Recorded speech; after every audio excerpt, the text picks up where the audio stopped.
So what we're sharing together is the possibility that's been suggested here that there are two realities. In very simple terms, there's the separate dualistic reality which most people in the world live in and believe in, and then there's the natural reality which is not describable, it can't be known beyond any sense of anyone knowing it. It's not a reality that is known by anyone. It's the natural reality. So the separate dualistic reality comes out of a sense of identity. So at a very early age, energetically, there's just boundlessness. There's no sense of identity at all. A tiny child has no sense of identity in the first few months. And then what seems to happen is that the energy, which is the boundless energy of everything, simply seems to contract in that body. There seems to be a contraction of energy in that body for no reason. And then a sense of identity takes form. It's like an awareness of something in here, an awareness of there being someone in here. Of course, at a tiny age that wouldn't be recognised in words. It's like a contracted energy that comes into this body. And thereafter, that sense of identity grows in that body. And what arises is what I call a reality, a separate dualistic reality that arises, so that the identity, the individual, seems to experience being living in this body, and it also has the experience that everything else that happens is happening outside this me, this self. And when it happens, it seems to happen to the self. It comes from outside. The whole sense of everything that seems to happen seems to be separate from this central energy. And so the child grows up in a world full of other apparent individuals who all live in this reality. And the feeling of that identity, of there being an individual, is absolutely very real for that person.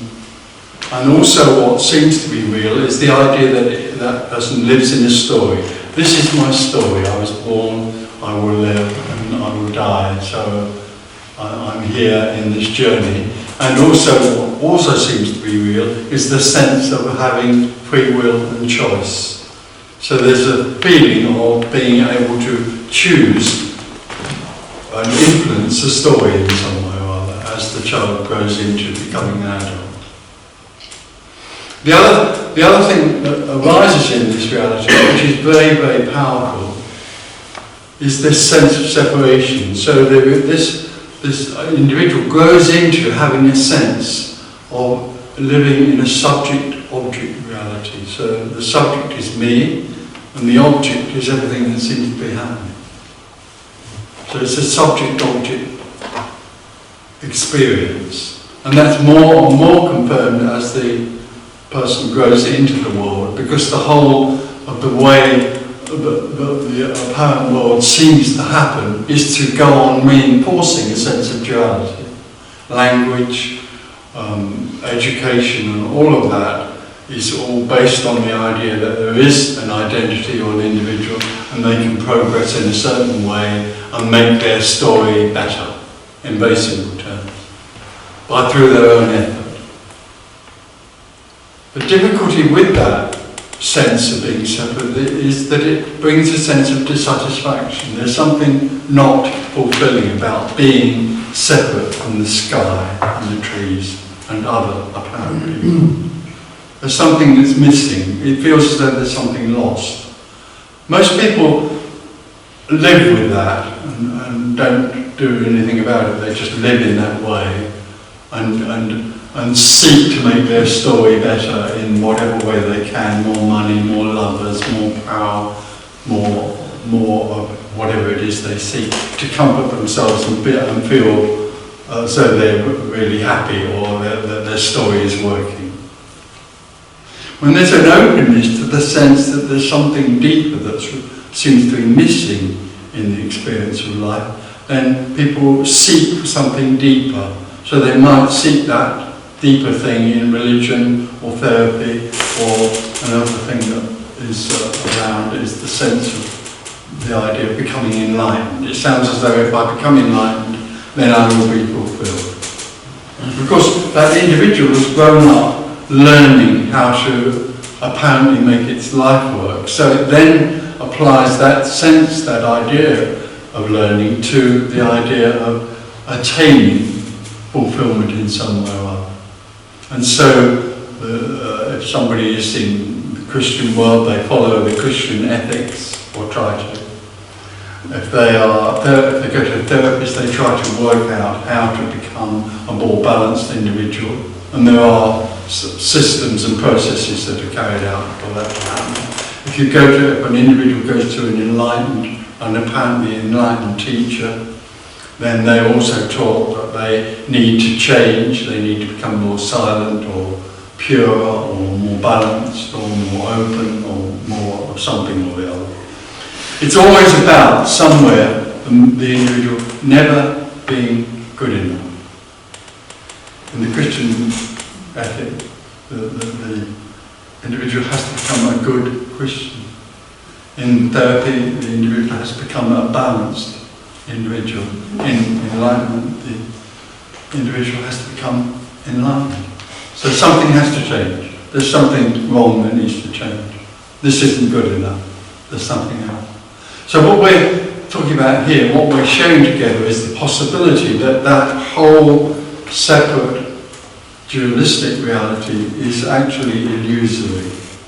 And I just want to be clear that that is the only illusion. The only illusion there is being suggested here, is the illusion of individuality, free will, choice, and a path to a better life.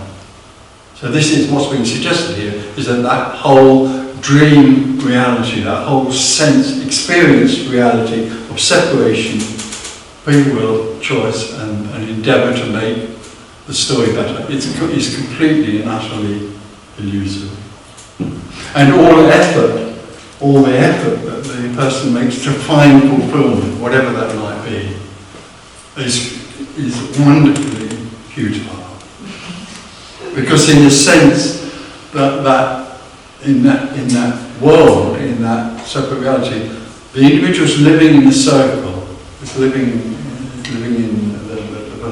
in a circle of experiences, and they go round and round and round. They go anywhere.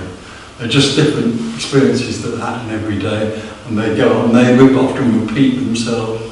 The same old story comes up again and again and again, because actually the individual is in a finite reality. The individual energy can only exist in a finite dualistic reality. That is what it is.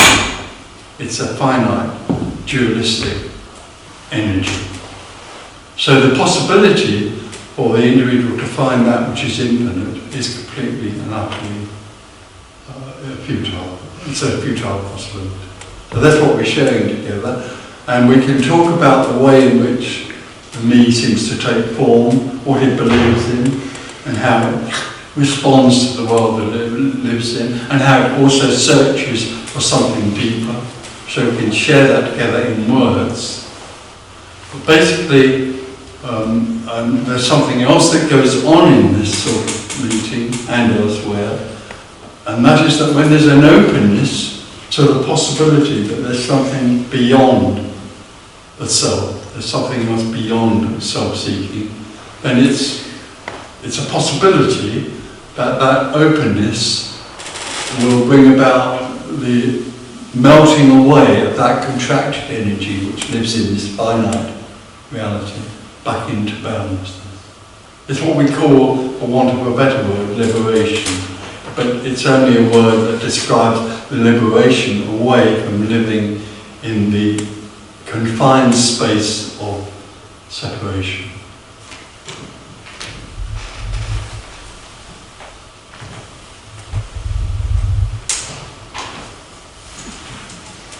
Is there any purpose to human existence? Or? No, the whole of this manifestation is completely without purpose or meaning. That's another one that's difficult to the me. The me longs for meaning and purpose. It can only exist by hoping in some way or other that something will get better. So it really firmly believes that there's a meaning and a purpose to all of this. But the reality is that this doesn't need a meaning or a purpose because it is already complete. This is complete. Even the feeling in this room, for me, that it isn't complete is also complete. So separation, seeking, is all simply wholeness arising as a plan, seeking and separation. There's nothing right or wrong with anything, because in the natural reality, everything is already fulfilled. So it doesn't need a purpose. Purpose is about going somewhere better or moving towards something else, a purpose towards something. The wholeness doesn't need that because it's not moving, it's not happening, it's already complete. So coming here, why? Sorry? So why coming here? Oh, well, there's all sorts of reasons why people come. They might come in order to try and get something, and they might go away being sorry that they didn't get something, or coming to realise that there's nothing to get. But for the individual seeker, there's nothing here that's available. There's nothing acceptable. All that's happening is the illumination of the sense that all seeking is utterly futile and illusory. Another question. Is there any difference between consciousness and infinity? Sorry? Is there any difference between consciousness and infinity? Well, as far as this is concerned, consciousness is like awareness, which only happens in the story. So when the contracted sense of identity arises, what arises with it is self-awareness, self-consciousness. That's what happens to the individual. And that's what constructs the apparent story of the individual looking for whatever it's looking for. When that collapses, when the whole dream of being an individual collapses, what collapses with it is awareness and consciousness. Consciousness is just another word for awareness. Consciousness is just another word for knowing. And it only arises in the story. I know I am real. I know this is a real story. That all collapses. And what is infinity? What is? Infinity. Infinity, well, it's indescribable. It's this. This is infinity appearing to be finite. This is infinity appearing to be finite. This is the absolute appearing to be the relative. They're both one thing. So consciousness is not a manifestation of infinity?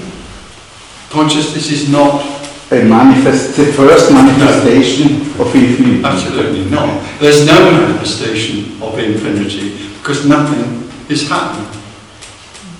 There wasn't a moment when infinity started off. There wasn't a moment. There wasn't a Big Bang. All there is infinity. This is the infinite, and it appears as the finite. But it is also the infinite, simultaneously. There's no beginning, no end, no inner, no outer, no below, no above.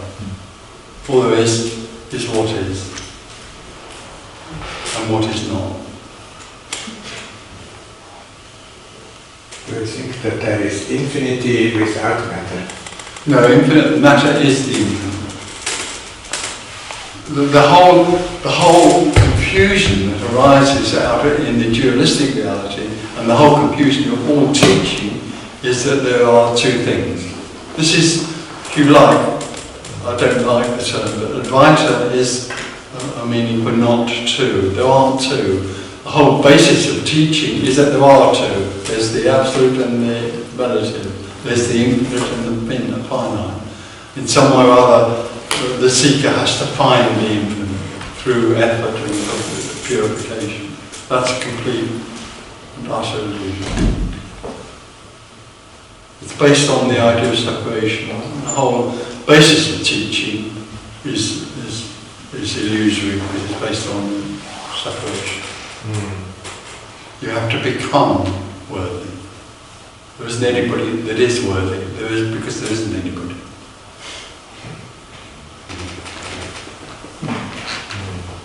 It's very attractive to me.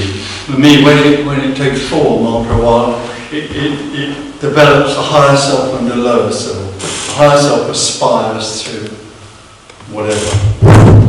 The lower self would rather stay in bed and drink gin and smoke cigarettes. And the higher self aspires to a teaching like self-inquiry or meditation or Christian discipline, whatever. That's the whole confusion. But it's very attractive, the idea that it can learn to become worthy.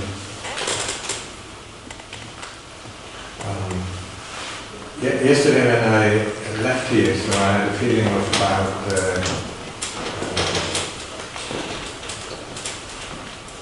just silence and something spaceless, I don't know. And in the meantime I was able to find the tube and to functioning goes on. You don't need a me for functioning to happen. But somehow I lost interest in what was happening around. Is that wrong? Yeah. Well, the natural state is not to have an investment in your own identity or what's happening to your identity, because the natural state, there's no identity. It just is what is. It's just this quietness, but included. Yeah. All included, all the material. It's all embracing, but without anybody being in it. It's called freedom. Yeah. Freedom.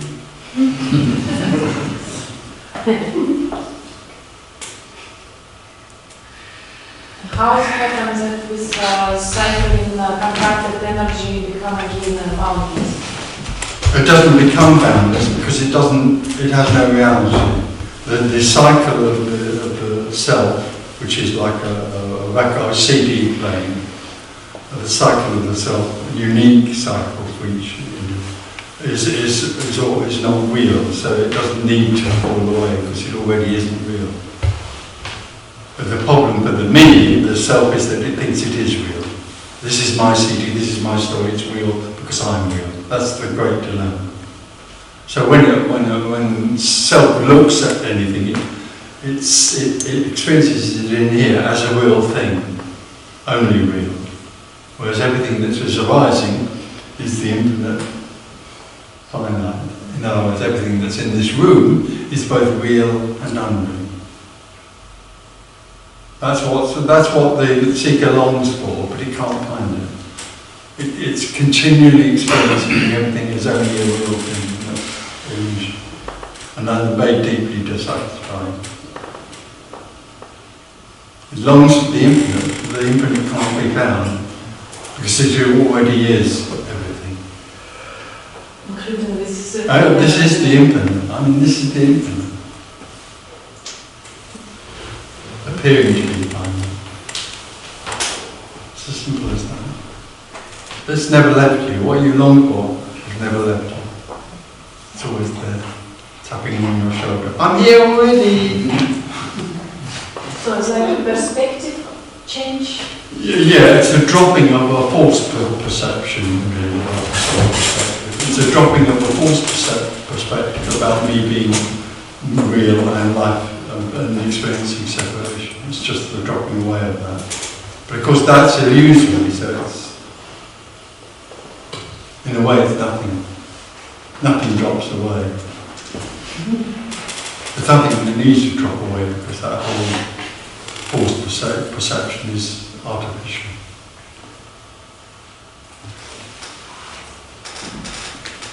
Could you explain what is meant by it is real and unreal at the same time? Well, that can't be explained. That's the mystery. We are talking about a mystery here.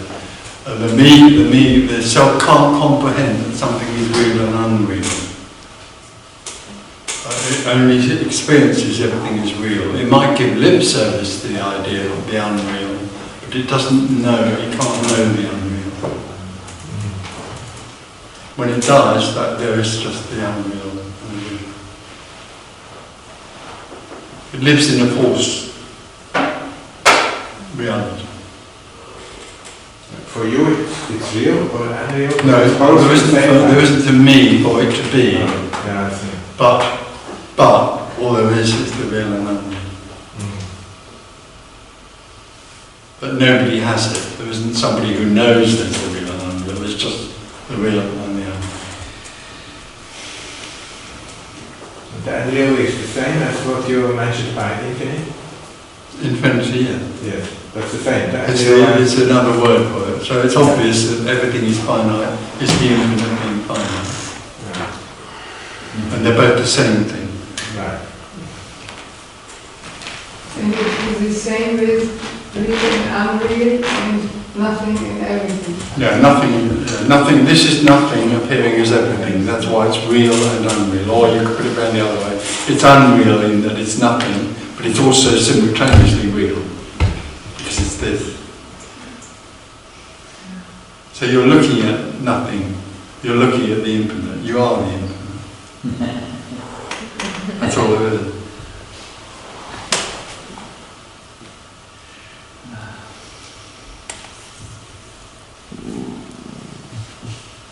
Yesterday you spoke about the shift in the human psyche, which is happening more and more. It seems to be, yeah. Apparently, of course.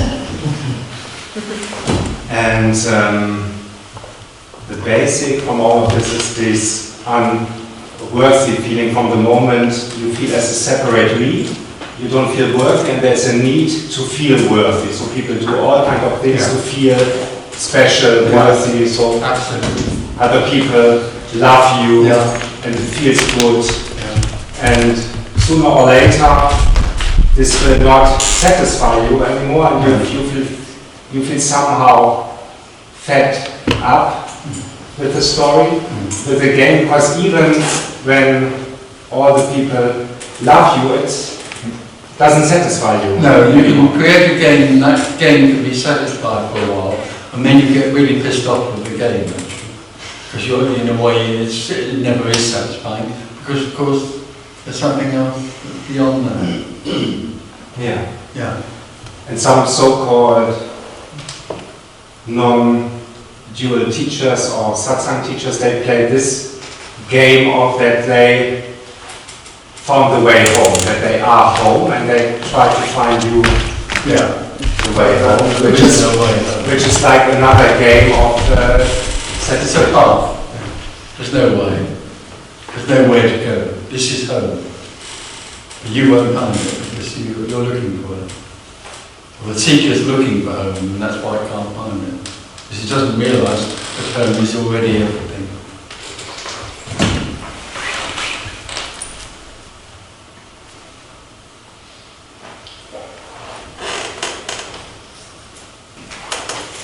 this seems to be also happen to many people, this kind of shifting, but somehow what was experienced here and also in many other cases with apparent people I spoke with, that then it comes back. So this there kind can of be a time when there's a dance between you. also many people it felt very clear, even for a very long time, even for a few months, that somehow liberation happened, and then this was always a little bit confusing here, that the me came back in a way. That was the return of the me. And so But not in every case. no, Some it's not quite over yet. yeah, So the me energy is still there at times. So there's a dance between the two. Energy, this isn't about somebody being here for 3 months and then somehow that it's energetic. Yes. But these people, or even experienced here, that it was not mentally clear. It was energetic. energetic, but then the contraction came back. Yeah. Let's say. But also the interesting thing about that is the contraction is also onward. It's only that there's something in there that still judges that as wrong or it's what happens. There's no reason for it. So, which means that there's nothing wrong then the contraction comes back. Well, there's nothing wrong about anything. You said yesterday that meditation is just an activity as every other activity. Sorry, is that okay? Yesterday you said that meditation is an activity just as any other activity. So, but I think I had the experience that meditating, I felt there was just sitting. It's no more me sitting, it's just sitting. So maybe it can help. Oh, no, there isn't anything that can help, because there isn't anything that needs to happen. The whole basis of all process, like meditation or any of those things, is based on the idea that something can happen or change. There can be an experience of me in meditation and then not me in meditation, but that's just another thing that seems to be happening. It doesn't mean it's getting you any nearer to not being you. But you talk about the shift. Apparent shift, yeah. The apparent shift. So it could be that. Well, there's an apparent shift in what you just Something like described. that. Yeah. The apparent shift is happening, but Of course, don't think there is no one that can choose to meditate. Yes.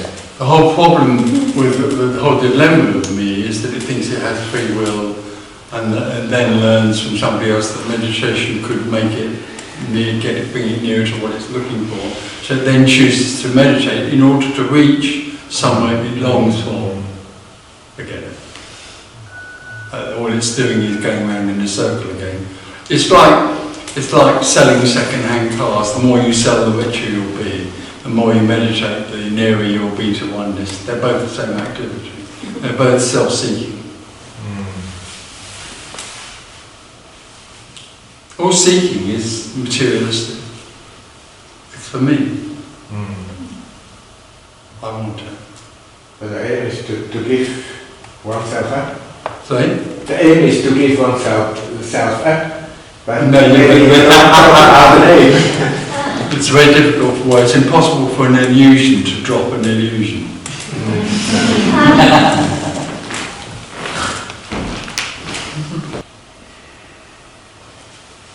Is self-judgment is like a side effect of circling energy? Judgment, Yeah, exactly. about right and wrong. Basically, Self-judgment. comes out of a dualistic idea that there are two things, right and wrong. The better or worse.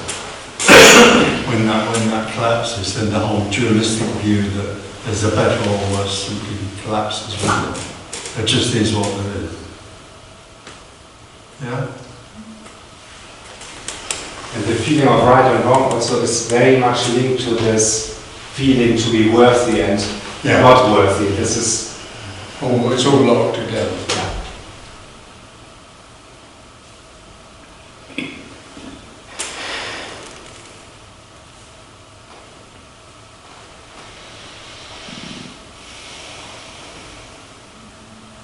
So you just said that there was still some me energy in that special case, or whatever.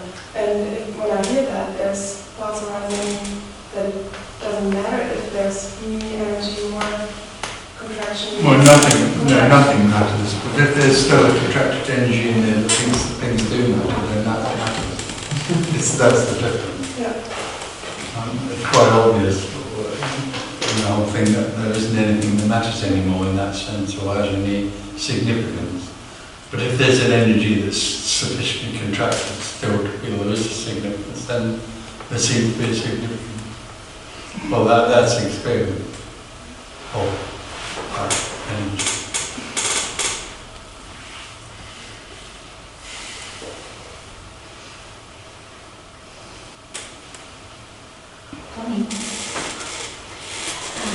If there is nothing to be taken care of, what's the sense of being active? No, there isn't anything. I think what we talked about was there anything that was taking care of anything else. Taking care happens, but there isn't anybody that does it. That's what I think I'm trying to say to you. There isn't anything that, except in the dream world of me, there isn't anything that Yes. chooses to take care of everything else. It's just that taking care happens. Because in the natural reality there isn't a separate object, or there isn't a separate energy that can choose to do it. There's no choice of any other. It's a question of choice. Taking care happens, but there isn't anyone that chooses to do it. Sure, but the other question was, what's the sense of being active anyway? There's no sense to being active either. It just is apparently being active. Just Because there's no purpose or meaning. There's no sense to it. yes.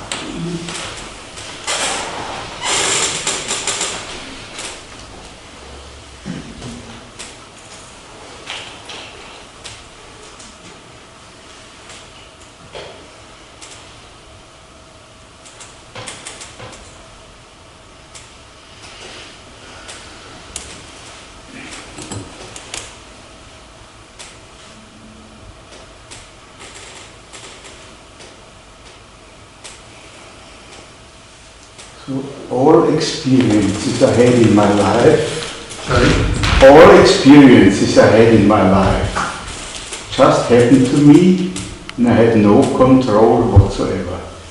No. It's just all happening. The good and the bad things. Well, your experience might be that they're good or they're bad.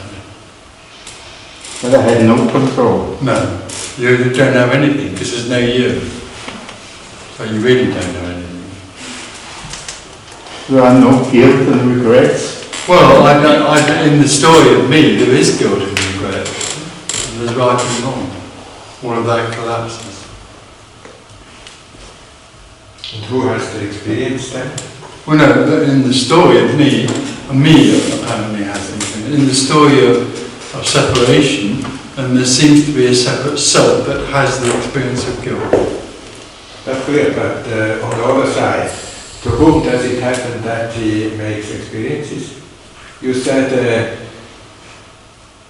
he had experiences, but is there anybody to No, have but experiences? in the dream there seems to be someone who has experience.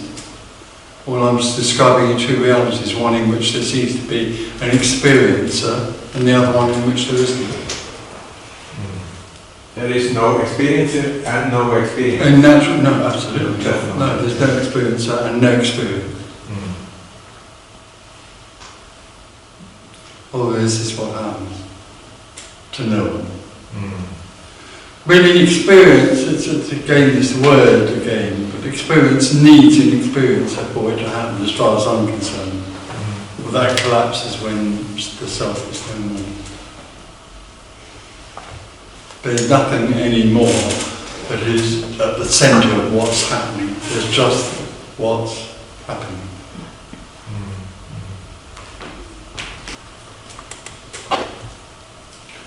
You say in the absolute there is no movement. No, all there is the absolute relative. They're not different things.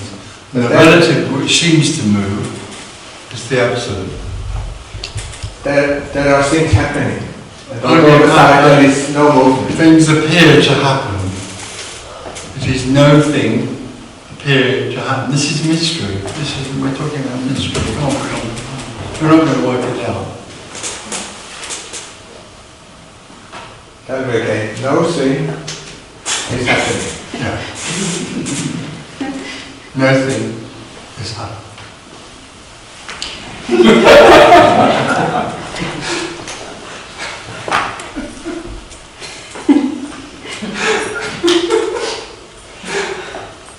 What is with the body? Body is happening. Well, everything, spaghetti is happening. Body. There's nothing significant about the body, except for me, because the me believes it lives in the body. That's an illusion. There's no me. The body's just like the wall. It's just another thing that seems to be happening. But you would not say that happening is within the absolute.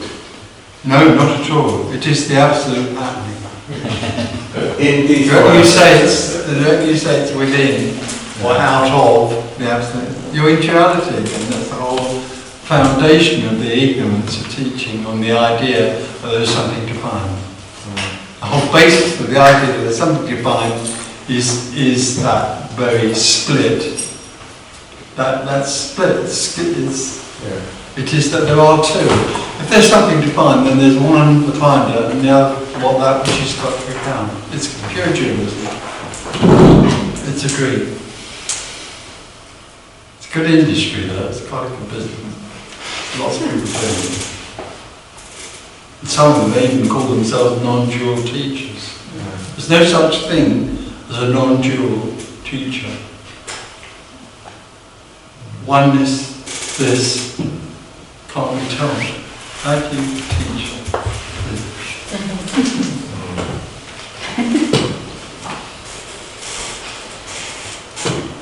So You can try and teach somebody to find this, but they never will.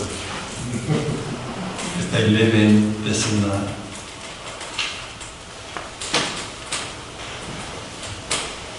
So what you say is that the absolute is happening in the forms. The absolute is, Happening in the forms. the absolute is the form. It's the formless form. You're splitting it. Yeah. The absolute is happening in the form. No, the absolute happening is the absolute. Saving form. Don't matter how much we talk about it, you never get there. When you're not there, give me a ring.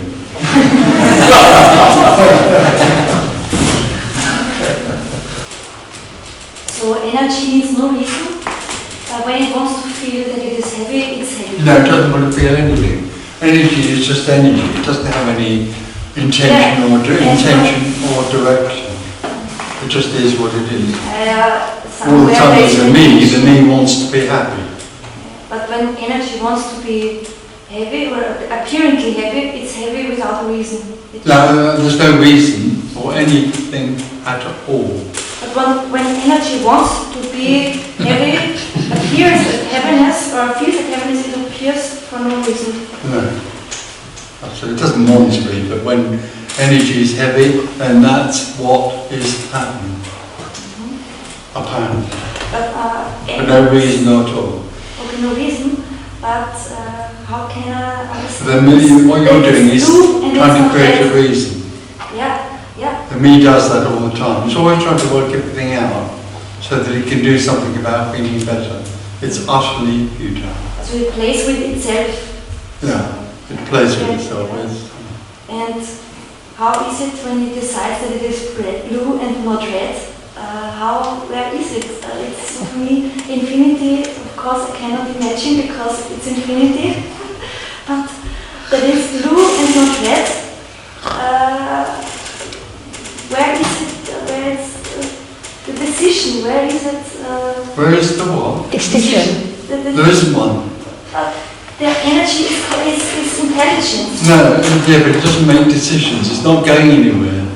But how does it? Energy isn't a thing that's intelligent over there. There is just energy. Yeah, there isn't intelligence in that energy, yeah. obviously. You can say perhaps everywhere is intelligence. Sorry? Everywhere is the intelligence. So obviously, yeah. Look. Energy can be a wall, so it has intelligence, but it doesn't use intelligence. But it decided to be a wall in there and not something else. I'm not hearing you very well, I'm afraid. Okay. You've got. It decided to be a wall. No, and nothing else in this no, you space. don't get this at all. I'm sorry. What you're doing is running from one reality to the other. What you're saying is that energy decides to become wall. No, energy is energy and it walls. There's no decision to become a wall, it just appears as a wall. In the stream of me, there is a me who thinks it can decide to do things. That is a total illusion. But that it is walling and not something else is something. No, it's just everything. It's wall, it's floor, it's voice, so, and that this it's is sky. No, it's energy taking that form.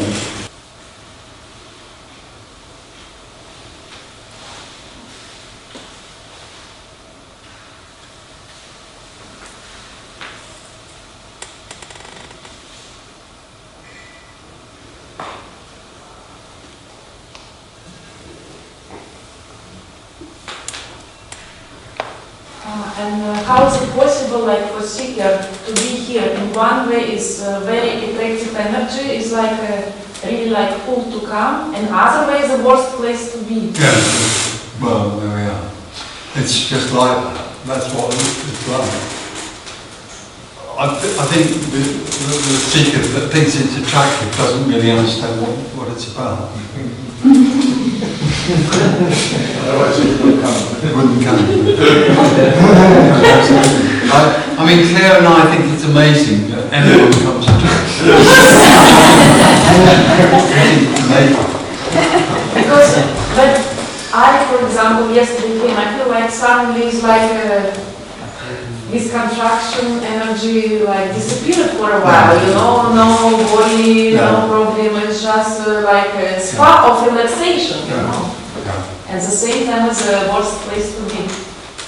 Yeah, it's the worst place to be for that which is contracted or seeking. Because there's, in a sense, there's nothing on offer. And there's the evaporation of that contraction, you know, it's nothing to do with the seeking. It simply is that whole illusory sense of being in here simply unfold. But that doesn't mean that the seeker benefits from that. The seeker just isn't knowing all there is boundless energy. Whatever. So there's nothing for sale here.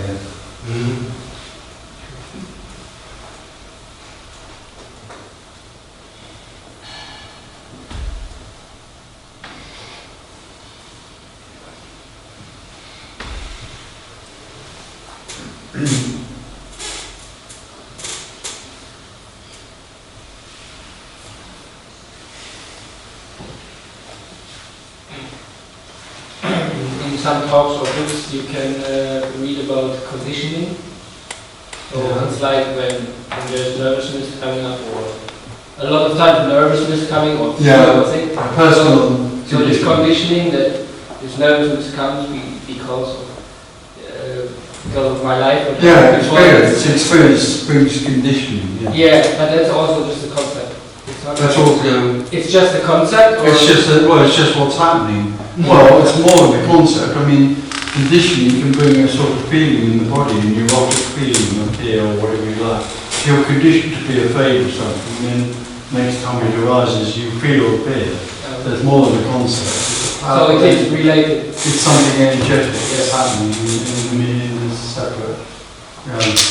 So if you had, for example, in childhood something happened, and you react, your body, that's what even psychotherapy, you know, tries to alleviate that condition.